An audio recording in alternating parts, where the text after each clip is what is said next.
بسم اللہ الرحمن الرحیم۔ السلام علیکم۔ سردار لطیف کھوسا، سابق governor Punjab, Pakistan peoples party کے سینئر رہنما، آئینی اور قانونی ماہر، تحریک انصاف کو جوائن کر چکے ہیں۔ تحریک انصاف میں آتے ہی انہوں نے بڑا کھڑا کر دیا ہے، اور جس طرح انہوں نے پریس کانفرنس کی اور اس میں اعلان کیا تحریک انصاف میں شمولیت کا، اور بتایا کہ لوگ کہہ رہے ہیں کہ بھائی تم پاگل ہو، لوگ تو چھوڑ کر جا رہے ہیں، تو تم کیوں تحریک انصاف جوائن کر رہے ہو۔ اب سردار لطیف کھوسا صاحب کے حوالے سے میں عرض کر دوں کہ ان کا دہائیوں کا ساتھ پاکستان پیپلز پارٹی کے ساتھ رہا ہے، دہائیوں کا، اور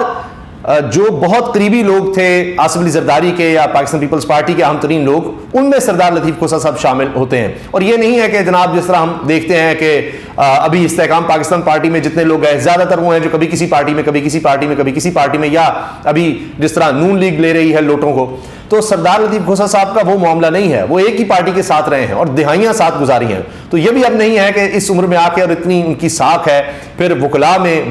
کا ایک پورا پینل ان کے ساتھ چلتا ہے۔ تو یہ کوئی آسان ڈیسیجن بھی نہیں تھا، اور یہ ایسا ڈیسیجن بھی نہیں ہے کہ جس کو وہ سمجھیں کہ کچھ عرصے میں جناب وہ واپس لے لیں گے یا دباؤ ہوگا یا کچھ ہوگا۔ ان کے گھر پر فائرنگ تک ہو چکی ہے، اور سردار لطیف کھوسا اور اعتزاز احسن صاحب اب کافی قریب نظر آتے ہیں، اور دونوں ایک طرح کی بات اس وقت کر رہے ہیں آئین اور قانون کے حوالے سے، حتیٰ کہ کئی کیسز میں وہ اکٹھے نظر آتے ہیں۔ تو یہ وکلاء رہنما بھی ہیں، اور ان کا آنا عمران خان صاحب کے ساتھ یہ تحریک انصاف کے لیے بہت بڑی فتح ہے۔ اور میں آپ کو ایک اور اندر کی خبر بتا دوں کہ یہ صرف یہ نہیں ہے کہ لطیف کھوسا صاحب جو ہیں وہ آئے ہیں، ابھی آنے والے دنوں میں اور چند ہی روز میں، زیادہ دیر نہیں لگے گی، دو اور بڑی شخصیات آپ کو تحریک انصاف میں آتی ہوئی نظر آئیں گی۔ یہ بہت بڑی بات ہے اس ماحول میں جہاں تحریک انصاف سے لوگوں کو توڑا جا رہا ہے، ان کو بند کیا جا رہا ہے، کہیں بھی کوئی ان کو گنجائش نہیں دی جا رہی، حتیٰ کہ ورچوئل جلسے کی بھی اجازت نہیں دی جا رہی، وہاں بھی جناب دفعہ 144 لگ جاتی ہے، اور ایسی میمز بنی ہوئی ہیں کہ جی اب وہ ایلون مسک کے لیے MPO جاری کیا جائے گا، اور مارک زکربرگ کے لیے فیس بک کا جو مالک ہے اس کے لیے جناب جاری کیا جائے گا جی یہ دفعہ 144 MPO کا آرڈر، اس کو نہیں چھوڑیں گے۔ تو پھر کسی نے کہا کہ کہا جاتا تھا شارک نے کاٹ دی ہے وہ جو سمندر کے اندر کیبل ہے، تو اب وہ کسی نے میم بنائی تھی کہ جی شارک کہہ رہی ہے کہ میرا کوئی قصور نہیں ہے، اس دفعہ میں نے کچھ نہیں کیا۔ تو یہ آپ دیکھیے لوگ کس طرح سے اس چیز کے حوالے سے اپنی اویئرنیس کا اظہار کرتے ہیں کہ PTA جو مرضی کہتا رہے، جی تحقیقات ہو رہی ہیں، آپ یہ بات نہ کریں۔ سب کو پتا ہے کہ جیسی وہ جلسہ شروع ہوتا ہے ورچوئل، انٹرنیٹ ڈاؤن ہونا شروع ہو جاتا ہے، ایپس ساری جو ہیں یہ سوشل میڈیا کی وہ ڈاؤن ہونا شروع ہو جاتی ہیں، اور جیسے ہی جلسہ ختم ہوتا ہے تو سارا کچھ ٹھیک ہو جاتا ہے۔ لطیف کھوسا صاحب نے جس طرح آج بھی شیر افضل مروت صاحب کی جب رہائی کا حکم حاصل کیا تو خوشی کا بھی اظہار کیا، اور ساری کہانی بتائی کہ کس طرح شیر افضل مروت کو گرفتار کیا گیا، کن حالات میں کیا گیا۔ اور وہ بتا رہے ہیں کہ لاہور ہائی کورٹ بار میں تو ہر جمعرات کو ایک سیمینار ہوتا ہے جہاں پر آئین اور قانون کی بالادستی کی بات ہوتی ہے، تقریریں ہو رہی ہیں، کہتے ہیں اعتزاز صاحب بھی اس میں تقریر کر چکے ہیں، میں بھی کر چکا ہوں۔ پھر شیر افضل مروت کو گرفتار کیا گیا، اور لطیف کھوسا صاحب ظاہر ہے کہ ابھی بڑے اہم کیسز میں آپ کو تحریک انصاف کی نمائندگی کرتے نظر آ رہے ہیں۔ اس میں عمران خان صاحب کی اہلیہ بشرا بی بی، ان کے حوالے سے آپ دیکھیے جو آڈیو لیک کا معاملہ ہے اس میں وہ گئے اسلام آباد ہائی کورٹ، وہاں سے بھی انہوں نے ریلیف حاصل کیا، اور ایک دفعہ پھر عدالت تھی بابر ستار صاحب کی، جسٹس بابر ستار کی، اور انہوں نے بھی یہ کہا کہ جناب اس کی تحقیقات کی جائے، کون ہے اور اس کے پیچھے کون ہے، کس طرح سے آیا۔ تو سردار لطیف کھوسا صاحب جو ہیں وہ بڑے بڑے ریلیف اب دلوا رہے ہیں۔ پھر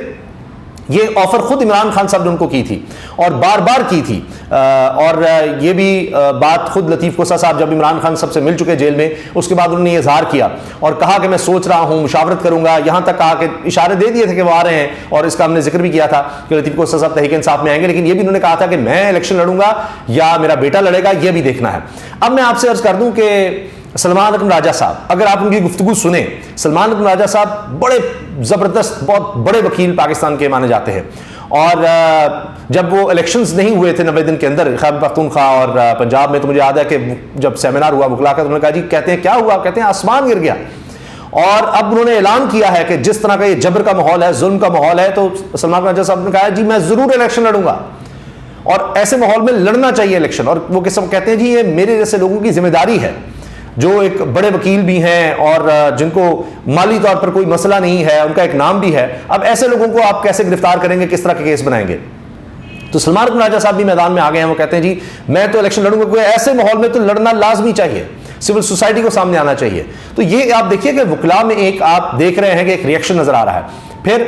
پہلے عمران خان صاحب اعلان کر چکے ہیں کہ وکلاء کو ٹکٹس دی جائیں گی، بہت سے وکلاء اس میں فائنل ہو چکے ہیں، اور ہوگا یہ کہ اگر وکلاء کو پکڑنے کی کوشش کی جاتی ہے تو پھر آپ دیکھیں گے پوری بارز بالکل آپ کو نظر آئیں گی جس طرح ابھی شیخ فیصل مروت کے معاملے میں آپ کو نظر آئی ہیں۔ پھر میں دیکھ رہا تھا کہ ان کے ساتھ ساتھ یہ بات بھی ہو رہی ہے کہ مخدوم جاوید ہاشمی جو نون لیگ کے ہیں یا سینئر سیاستدان ان کو کہا جاتا ہے،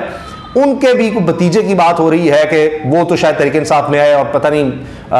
خود جاوید ہاشمی صاحب کا کیا ہو، وہ بھی اسی طرح کی بات کر رہے ہیں کہ اس وقت عمران خان جناب سب سے آگے ہے، اور جہاں میں جاتا ہوں ہر کوئی اسی کی بات کرتا ہے اور اسی کو ووٹ دینے کی بات ہو رہی ہے۔ خود بھی لوگ یہ رپورٹ کرتے ہیں کہ جناب اس وقت اگر دیکھا جائے تو جہاں جاتے ہیں سروے کرتے ہیں تو عمران خان عمران خان عمران خان۔ ابھی وکلاء تو ہیں ہی متحرک، اور پاکستان کے سارے وکلاء جو ہیں وہ ثابت کر چکے ہیں کہ وہ ایک بڑا مضبوط ایک حصہ ہیں اس سوسائٹی کا، اور وہ سامنے آ رہے ہیں۔ دوسری طرف اگر بات کی جائے تو پاکستان پیپلز پارٹی کے لیے بہت بڑا جھٹکا ہے، لطیف کوسہ صاحب کا جانا، جس طرح مصطفیٰ نواز کھوکر کا جانا، فرحت اللہ بابر کا جانا، یہ کمیٹڈ لوگ تھے جو پاکستان پیپلز پارٹی کو چھوڑ گئے ہیں اور تعریفیں کر رہے ہیں عمران خان کی۔ یہی حال نون لیگ کا ہے، آپ دیکھ لیجئے، جاوید ہاشمی کی میں نے آپ کو مثال دی، ان کے ساتھ اگر آپ نوٹ کریں مفتاح اسماعیل تو بالکل خاموش ہو گئے، اور سابق وزیر اعظم شاہد خاقان عباسی کو آپ دیکھیے وہ کیا کہہ رہے ہیں، انہوں نے باقاعدہ نون لیگ چھوڑنے کا اعلان کر دیا، اب یہ آزاد حیثیت میں وہ لڑیں گے تو تب بھی نون لیگ کے ووٹ ٹوٹیں گے۔ تو میں حیران ہو رہا تھا کہ اب لوگ بھی اس چیز کا اظہار کرنے لگے ہیں کہ یہ چکر کیا ہے، کہ پریس کانفرنسز یہ سب کچھ تو ہو رہا تھا تحریک انصاف کے خلاف، لیکن اب خود جن کو کہا جا رہا ہے، جو کہہ رہے ہیں ہم لاڈلے ہیں، ہم تو آ گئے ہیں، ہماری بات ہو گئی ہے، بڑے بڑے لوگ چھوڑ کر ہماری طرف آ رہے ہیں، الیکٹیبلز ہماری طرف آ رہے ہیں، ان کو ایسے لوگ چھوڑ کر کیوں جا رہے ہیں جن کو سیاست کا ان سب سے زیادہ پتہ ہے، جو لوٹے نہیں رہے کبھی؟ شاہد خاقان عباسی ان لوگوں میں ہیں، جاوید ہاشمی ان لوگوں میں ہیں، اور سردار مہتاب عباسی جو کہ نون لیگ کے دہائیوں کا ساتھ، شاید 40 سال سے ساتھ تھے، اور سابق گورنر تھے خیبر پختونخوا کے، انہوں نے بھی نون لیگ کو چھوڑ دیا ہے۔ یہ لوگ وہ ہیں جنہوں نے جیلیں کاٹی ہیں، میاں نواز شریف صاحب تو باہر بھاگ گئے تھے، یہ لوگ جیلوں میں رہے ہیں، چاہے جاوید ہاشمی ہے، چاہے جناب سابق گورنر مہتاب عباسی صاحب ہیں، سردار مہتاب عباسی، اور ان کا بھی کہا جا رہا ہے کہ شاید وہ بھی پی ٹی آئی کے ساتھ کوئی ایڈجسٹمنٹ یا ان کی طرف جائیں، اور شاہد خان عباسی کی میں نے آپ کو مثال دی۔ تو یہ بہت بڑے جھٹکے ہیں کہ کمیٹڈ لوگ آپ کے ساتھ جائیں، کیا ان کو گراؤنڈ ریئلٹیز کا اندازہ نہیں ہے؟ ان کو سیاست کا نہیں پتا؟ ان کو سمجھ نہیں ہے کہ جب بات ہو جائے تو جناب کچھ نہیں آپ کر سکتے؟ ان کو نہیں پتا کیا ہوگا؟ یا یہ لوگ محسوس کر رہے ہیں کہ بات ہونے کے باوجود عوام کا اتنا ایک مینڈیٹ کہیں، عوام کی ایک سوچ، یا سارا جو اب کہا جا رہا ہے قریب 12,86,86,700 اس وقت رجسٹرڈ ووٹرز ہیں پاکستان میں، جن میں زیادہ تعداد جو ہے وہ نوجوانوں کی ہے، تو ان کو نہیں پتا کہ وہ کس طرف جا رہے ہیں، کس طرف ووٹ کریں گے۔ تو یہ کچھ ریالٹیز ہیں جو نظر آ رہی ہیں، اس لیے آپ دیکھ رہے ہیں کہ میاں نواز شریف صاحب بڑے مایوس سے نظر آ رہے ہیں، وہی مجھے کیوں نکالا، اس طرح کی وہ باتیں کر رہے ہیں۔ تو حقیقت یہ ہے کہ اس وقت یہ لوگ ایسے ہی جوائن نہیں کر رہے تحریک انصاف، ان کو بھی نظر آ رہا ہے کہ مستقبل کس طرف ہے، کہاں ہے۔ اللہ حافظ۔ اور معذرت، ایک بات میں بھول رہا تھا، بڑی اہم یاد آ گئی کہ ایک اور آفر عمران خان صاحب نے کیا ہے، ایک تو لطیف کوسہ صاحب کو کی تھی، اور ایک آفر جو لوگ چھوڑ کر چلے گئے ہیں، جن کو زبردستی چھڑوایا گیا، جن کو زبردستی پریس کانفرنس کروائی گئی، ان کے لیے بھی آفر ہے کہ وہ دوبارہ تحریک انصاف میں آ سکتے ہیں، اور پریس کانفرنس کرنا ہوگا، ان کو اعلان کرنا ہوگا، اور اس کے ساتھ پھر کیس ٹو کیس دیکھا جائے گا۔ اس کا اعلان حماد اظہر نے بھی کیا ہے، اور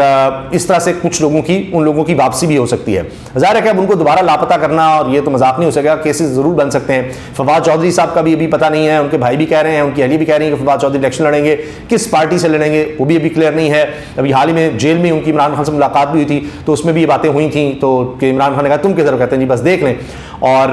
اس کے ساتھ سلمان راجہ صاحب کا ایک اور اہم میں آپ کو معاملہ بتا دوں کہ وہ عدت والے معاملے میں وہ عمران خان صاحب کے وکیل بن گئے ہیں، اور وہ کیس بھی اب بتایا جا رہا ہے کہ وہ بھی جیل میں ہی جا رہا ہے جی، وہ بھی اپنا مال اسباب اٹھائیں گے، اندر 3 ڈبہ اٹھائیں گے، وہ جج صاحب، شاید ان کا قدرت اللہ نام ہے جج صاحب کا، وہ اٹھا کے جناب وہ بھی جیل میں جائیں گے۔ تو سارے کیسز ابھی جیل میں ہی لگ رہے ہیں۔ تو یہ جناب کچھ اہم چیزیں ہیں، اہم خبریں ہیں، اور ایسی کچھ خبروں کے ساتھ،